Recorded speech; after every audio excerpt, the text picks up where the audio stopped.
ఆంధ్రప్రదేశ్లో ప్రత్యేకంగా వైజాగ్ లాంటి ప్రాంతాల్లో బీజేపీ వాళ్ళ వ్యవహార శైలి ఎలా ఉంటుందంటే ప్రత్యేకంగా ఆ పార్టీని అభిమానించి ఎవరైనా సరే ఆ పార్టీ యొక్క మీటింగ్లు అంటే ఇంటర్నల్ మీటింగ్స్ వాటికి వెళ్ళాలి అని కోరిక కలిగిన వాళ్ళు ఎవరైనా వెళ్ళినా లేకుంటే ఆ యొక్క దాంట్లో ప్రాథమిక సభ్యత్వం తీసుకోవాలని ఆశిస్తున్న వారు వెళ్ళినా సరే అంతకుముందే తీసుకున్న వాళ్ళు ఈ కొత్తగా వచ్చే వాళ్ళని ఎలా చూస్తారో తెలుసా?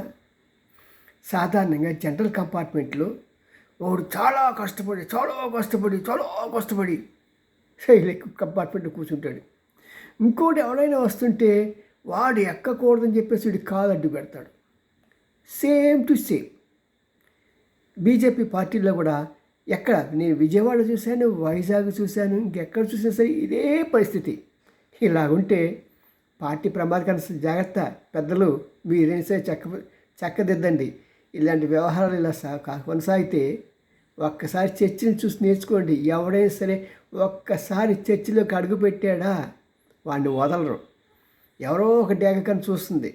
సార్ లేకుంటా సార్, రండి సార్ కూర్చోండి సార్, మా పాస్టర్ గారి చేత మీకు ప్రార్థన చేయిస్తాను, రండి సార్, మీకేంటి సమస్య అని ఇలాగ అల్లుకుపోయి ఎంతో ప్రేమ చూపించి అభిమానం చూపించి వారిని ఆ సంఘాన్ని కలిపేసుకొని అతను ఎలాంటి క్యాస్ట్ అయినా ఎలాంటి వాడైనా సరే అతనికి లోపల తీసుకెళ్ళిపోతారు. మరి ప్రభు దగ్గర తీసుకెళ్తారో లేదో తెలియదు, కానీ వీళ్ళు మాత్రం వాళ్ళ దగ్గరికి మాత్రం తీసుకెళ్ళిపోతారు. వాళ్ళని చూసే నేర్చుకోండి అయ్యా బాబు.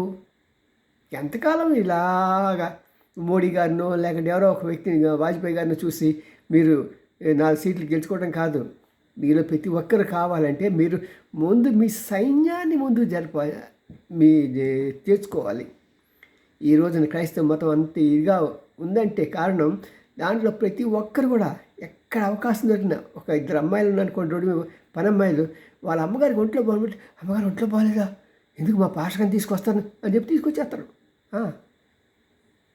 తీసుకొచ్చి చక్కగా ప్రార్థన చేస్తారు. అమ్మగారు చేసి తగ్గిందా 2 అమ్మగారు వచ్చింది కానుకలు కానీ ఒక ఆదివారవతులు కానీ అలాగా తీసుకెళ్ళిపోతుంటారు.